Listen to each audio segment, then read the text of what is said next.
Hi, welcome to Unplugged with Eraldo. We're so glad to have you with us. We have a wonderful show lined up for you. We have national celebrity fitness trainer Jillian Michaels here to talk about her new book. Woohoo! And we're going to delve into the fascinating world of tattoos, as well as chat with actor and former athlete Sanjay Raja about healthy lifestyle tips for children. So let's get started. Joining me is renowned life coach, leading fitness expert, and 8-time New York Times best-selling author, Jillian Michaels, to talk about her new book, The 6 Keys: Unlock Your Genetic Potential for Ageless Strength, Health, and Beauty. Oh, I am so thrilled to have you on the show. Hey, Eraldo, thank you so much for having me. All right, let's get to the first question. Explain why genetics does not have to dictate how we age. Well, your genetics are static, not dynamic. And what that means, in a very simple way of saying it, is that the way we live our lives, not just diet, not just exercise, lifestyle, the way we keep our environment, and so on and so forth, has a direct impact on how our genetics express themselves. So for example, I'm predisposed to cancer. I lost 3 grandparents to it. Predisposed to heart disease. It's on my dad's side of the family. I was overweight as a kid and my father was overweight. And yet at 44, I am the picture of health, according to my doctor, and I feel pretty darn good. So clearly, right, genetics are not a foregone conclusion. So then what is it that's telling our genes how to express themselves? And that's what the 6 Keys is about. All right, my next question. Tell us about the 6 key body processes and how we can make them work for us. Right. Okay. So as we've mentioned, right, there's nothing in our genes that tells us to age or die. So why are we?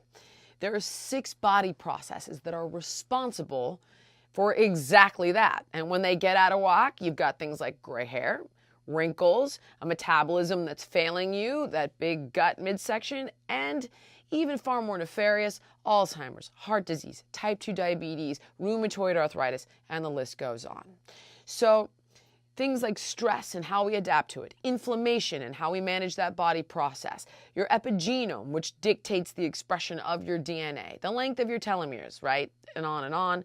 The reality is that we need a unified, holistic, balanced approach, a lifestyle that encompasses not just common sense food and common sense fitness, but also an appreciation for the mind-body connection, our emotional stress, our physical stress, getting our sleep, mitigating UV rays, cleaning toxins out of our air, getting rid of toxic relationships in our lives. All of it needs to be taken into account. And so the way forward isn't like, I'm following this diet, I'm keto, I'm paleo. Like, not only is that totally counterintuitive to longevity, which is all in the book, but you simply must look at this and approach it with a 360 perspective. Provide us with some ways on how the average person can put these techniques to work. Of course. Let's take one of the, what I call the pathways, right? Let's look at your environment and how that could be killing you. Well, if you're breathing 11,000 liters of air a day, and your air quality is poor in ways you may not even imagine. For example, you may have toxic chemicals in your carpet or in your cleaning products, or there might be chemicals in your air vents. Change the filters on your air conditioning and your heating on a regular basis. Get an air purifier for $40 and put it in your house, because indoor air quality is worse than outdoor air quality. Get a couple of house plants to help you clean the air. Open windows.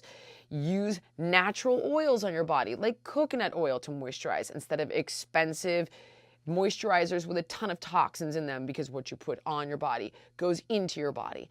And that's just a few simple examples from the lifestyle and environment section of the book, things that you wouldn't even be thinking about that can help you fight off disease and boost immunity and look and feel better for decades to come.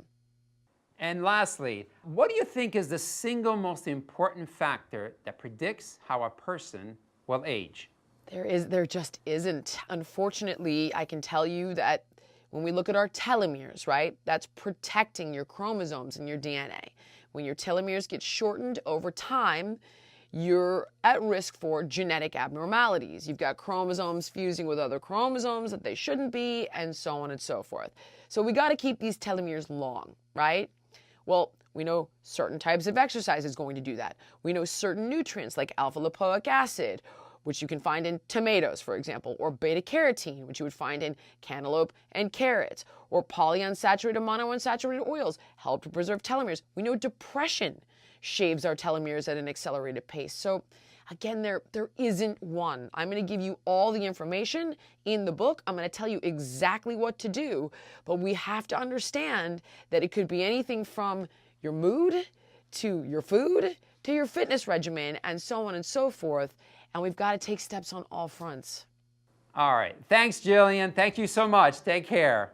Thank you. I appreciate it. All right, guys. Still to come. I think we all seen tattoos and thought, wow, that is a work of art. After the break, we'll take a closer look at the tattoo culture from banned to beloved, how the tattoo industry is more popular than ever. Stick around.